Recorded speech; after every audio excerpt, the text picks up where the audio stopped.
Bon, on va continuer à parler culture. Bien sûr. sûr. Il y a votre album qu'on découvre qui est fabuleux. Elisa fait son cinéma. Et puis la culture, c'est aussi Héloïse Goy qui s'en charge tout l'été dans le club de l'été. Qui s'en charge bien. Et qui s'en charge très bien. Et Héloïse, vous nous emmenez au théâtre ce matin avec votre indispensable. Et oui, c'est le moment de retrouver c'est l'adaptation d'une pièce culte. Est-ce que vous reconnaissez, Elisa, cet extrait? Georges Duroy, viens dîner chez moi, d'accord? Demain soir, tu rencontreras ma femme. Charles m'a tout rapporté sur vous. Ça me plaît d'être journaliste. Je lui mettrai le pied à l'étrier. Les personnes les plus importantes à Paris ne sont pas les hommes, ce sont leurs femmes. Vous l'avez, un grand roman de Guy de Maupassant sur un journaliste à moustache, Georges Duroy. Bel ami. Et bel ami. Alors ici, vous venez d'entendre un extrait du film de 2012 avec Robert Pattinson et Uma Thurman. Mais aujourd'hui, je vous parle d'une nouvelle adaptation française, toute fraîche, tout juste sortie du four. C'est très réussi. Ça se passe au théâtre Lucernaire dans le 6e arrondissement de Paris. Bon, on peut tout dire à nos auditeurs et à Elisa, Anissa. Oui.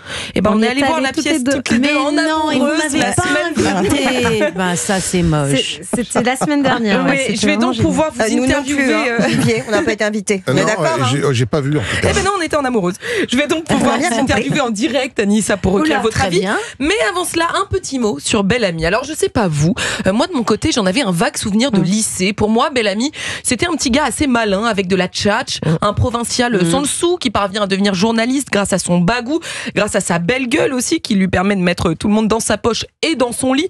Oui, parce qu'à peu près toutes les femmes sont à ses pieds. C'est vrai, ouais. Mais c'est pas tout à fait ça en fait. En revoyant l'histoire avec des yeux d'adulte devant cette pièce, je me suis rendu compte que ce personnage était beaucoup plus cruel que ce que j'imaginais. Je vous raconte pas tout le livre, mais disons les mots. Bel Ami, c'est un affreux bonhomme, pour ne pas dire un pervers narcissique. Sans foi ni loi, il se sert de tous les gens qu'il croise comme de sacs plastiques jetables, ses collègues, sa maîtresse, ses femmes, son ami qui lui a mis le pied à l'étrier pour devenir journaliste. Hop, des paillassons à piétiner. Alors j'étais tellement scotchée de découvrir ça au théâtre que je n'ai pas regardé ma montre une seule fois pendant la pièce. Et ça, c'est très bon signe. Et 2, j'ai voulu demander au comédien Aurélien Rénal, excellent dans le rôle principal, ce que ça faisait de jouer une telle enflure, Bel Ami.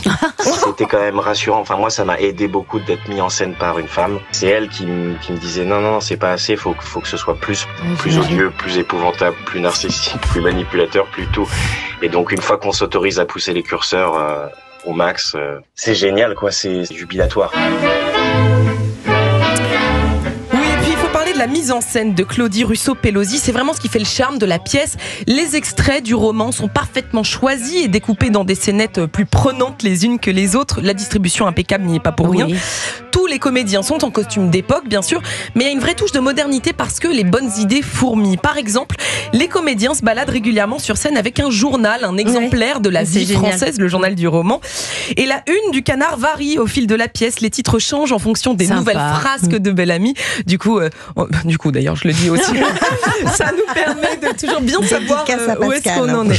Vous entendrez aussi un petit peu de musique de temps en temps parce que les comédiens osent des petits pas de danse très bien placés. C'est loin d'être une comédie musicale, mais ça rythme la pièce comme il faut. Aurélien Rénal nous explique comment ce livre et ce personnage de roman trouvent toute sa place sur une scène de théâtre. Comme c'est quelqu'un qui manipule les gens sur scène, moi, je me dis qu'il faut que je manipule le spectateur aussi. Donc il y a des scènes où je vois que les gens rient, mais sauf que la scène derrière, c'est une scène un peu de violence, où on voit son vrai visage et tout d'un coup c'est silence total dans la salle. Et à l'intérieur, quand je le joue, je me dis yes, je vous ai berné. Voilà, vous risquez d'être berné, vous êtes prévenus. C'est vrai.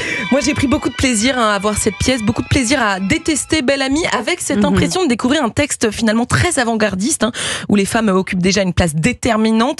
J'ai l'impression qu'on pourrait encore tout à fait écrire ce texte en 2025. Je doute pas qu'il existe encore plein de Bel Ami dans la vraie vie.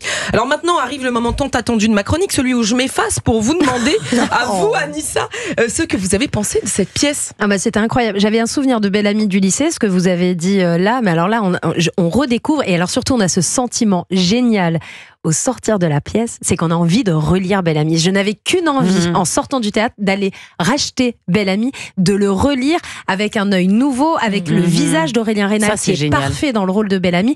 Et puis alors les comédiens, ils sont formidables. Certains jouent plusieurs rôles. On n'y voit que du feu, on les oublie. Non, mais ça me donne envie d'aller voir la pièce plus que de relire le livre. J'avais un souvenir que ça m'avait un peu ennuyé au lycée. Non, et la pièce, elle est fabuleuse. Elle dure 1h20. Et elle est très réussie. Il faut emmener la génération Z alors. Absolument. Vous posez à Pascal de prendre le train, faire l'aller-retour et non, il faut voir Belle Amie au Lucernaire. Si vous aimez les intrigues, les manigances, les personnages vénéneux, et bien Belle Amie sur scène, ça vaut largement une bonne série Netflix. Et ça se joue tout l'été ? Alors justement, ça se joue là jusqu'à vendredi, mais la bonne nouvelle c'est que Belle Amie et sa troupe Les Joues Rouges jouent les prolongations du 27 août au 9 novembre prochain. Ils viennent de l'apprendre. Très bonne nouvelle. Mérité. Jusqu'au 9 novembre, là vous n'avez pas d'excuses, il faut aller au théâtre du Lucernaire. C'est un très beau théâtre en plus, dans le 6e arrondissement de Paris, et les comédiens sont fabuleux. Je ne sais pas s'ils nous écoutent ce matin, mais on a passé un excellent moment. Merci pour cette recommandation. Avec plaisir. Héloïse Goua, très belle pièce. Allez voir Belle Amie à Paris.